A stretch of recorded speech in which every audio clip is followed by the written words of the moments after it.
ब्रह्मांड का एक अटल नियम है, कर्म लौट कर आता ही है। आप चाहें तो पर्वतों के पीछे छुप जाइए, आप चाहें तो महासागरों की गहराई में उतर जाइए, परंतु कर्म का चक्र आपको ढूंढ लेगा।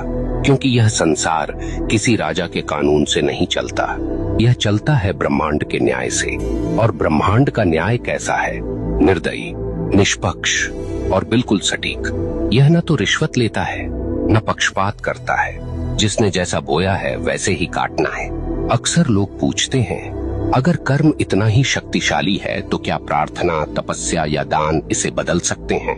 सुनिए, प्रार्थना से आपका हृदय शुद्ध हो सकता है, तपस्या से आपका मन स्थिर हो सकता है, दान से आपके कर्मों में प्रकाश जुड़ सकता है, परंतु जो किया है उसका फल भुगते बिना कोई विकल्प नहीं।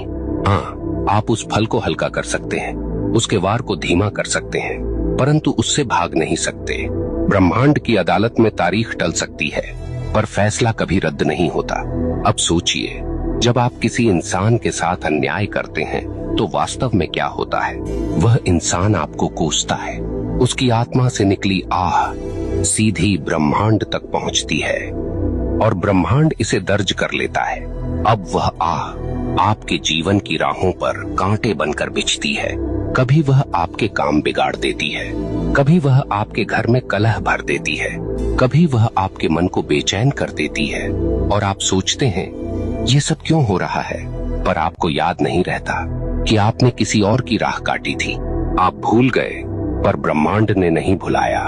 यहाँ एक बात और समझ लीजिए, कर्म केवल नकारात्मक नहीं होता। जैसे बुरा कर्म लौटता है, वैसे ही अच्छा कर्म भी लौटता है। कभी किसी को सच्चे दिल से सहारा दिया तो वह सहारा एक दिन आपके लिए दीवार बनकर खड़ा हो जाएगा। कभी किसी का दिल सच्चे भाव से खुश किया तो वह खुशी आपके जीवन में रोशनी बनकर लौटेगी। ब्रह्मांड का यह न्याय इतना गहन है कि वह एक छोटी सी मुस्कान को भी व्यर्थ नहीं जाने देता और न ही एक छोटे से अपमान को। यहाँ मैं आपको एक कठोर सत्य बताना चाहता हूँ, आपका कर्म केवल आपकी वर्तमान जिंदगी को प्रभावित नहीं करता, यह आपके अगले जन्म तक जाता है। हाँ, जो कर्म आपने अधूरे छोड़े हैं, जो गलतियां आपने स्वीकार नहीं की, जो दोष आपने ढोए पर सुधारे नहीं, वे सब अगले जीवन में भी साथ चलते हैं। इसलिए कहा गया है, मनुष्य अपने कर्मों का वारिस है। आप सोचते हैं मैं तो मर जाऊंगा, इससे किसे फर्क पड़ेगा? परंतु मरने से कर्म का खाता बंद नहीं होता। आपके शरीर का अंत होता है, पर आपकी आत्मा वही सब लेकर आगे बढ़ती है। ब्रह्मांड तब तक चैन नहीं लेता जब तक आपको आपके कर्मों का फल न दिला दे। अब आपसे एक प्रश्न पूछता हूँ, क्या आपने कभी देखा है कि कोई बच्चा जन्म लेते ही संघर्ष में होता है और कोई जन्म लेते ही वैभव में? क्या आपने कभी सोचा है क्यों कोई अपंग पैदा होता है और क्यों कोई जन्म से ही स्वस्थ और बलवान? क्यों कोई भूख में जन्म लेता है और क्यों कोई सोने की थाली लेकर? यह सब संयोग नहीं, यह सब कर्म का लेखा है। ब्रह्मांड किसी को बिना कारण दुख या सुख नहीं देता। अब एक और गहरी बात, कर्म केवल व्यक्तिगत नहीं, सामूहिक भी होता है।